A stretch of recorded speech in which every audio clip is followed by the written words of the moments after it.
Sports fans. In this segment, I'm going to discuss a little bit about Dustin Johnson's win at the Masters on Sunday and a little bit about the Masters itself and my impressions of it.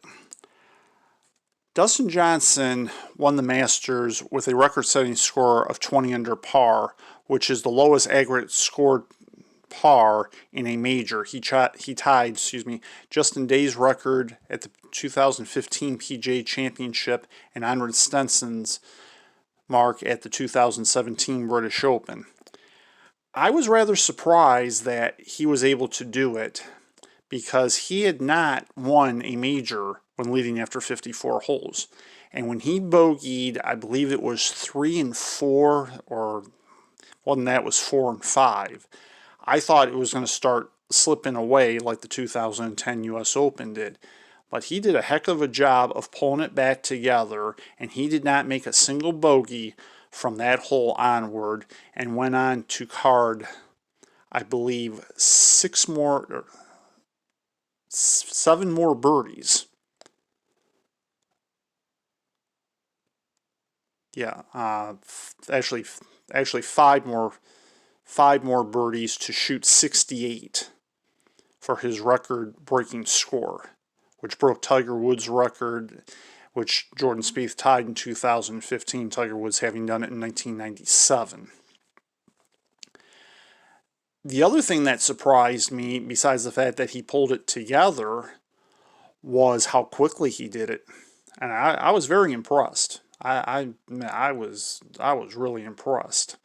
So that was one thing that stood out. Another thing that stood out to me is Australian Cameron Smith having 4 rounds in the 60s. Now again, this was played in November. There was no crowd, and I wonder if Cameron Smith would have been able to do that. Much like I wonder if Dustin Johnson would have been able to shoot 20 under par, albeit he finished in second place last year at the Masters.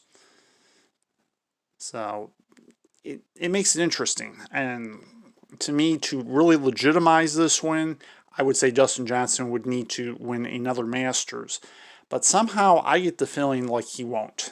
And I don't know why, I just get that feeling. Just like I suspect Cameron Smith will not be able to shoot 4 rounds in the 60s at Augusta National in the future.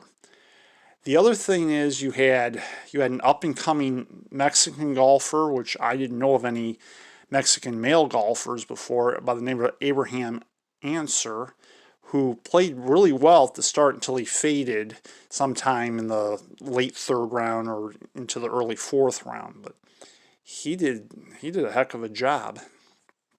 And then as for Tiger Woods, having the 10 on the par 3 12th was really something, as that was a hole that he managed to stay dry on all the years, I believe, that he won the Masters.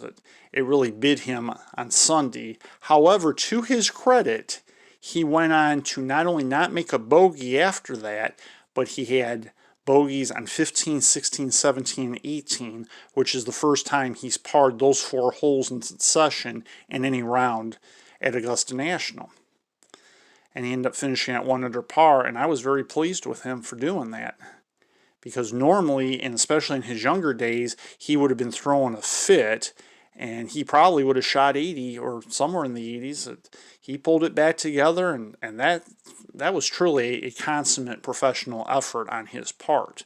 And he cost himself quite a few spots and quite a few dollars, of course, but he could have finished so much worse than that, and he really did play like the defending champion, even though I believe that's his worst finish in a Masters when he was the defending champion. But I really believe by doing that, he very well could go on to win a 6th Masters green jacket. Whether or not he does that remains to be seen, of course, but I would now not be surprised if he was able to do it.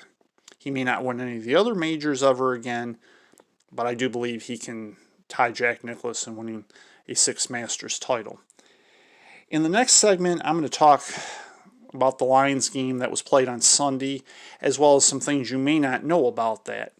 Stay tuned to Sports with Ed on Ed's Sports Channel.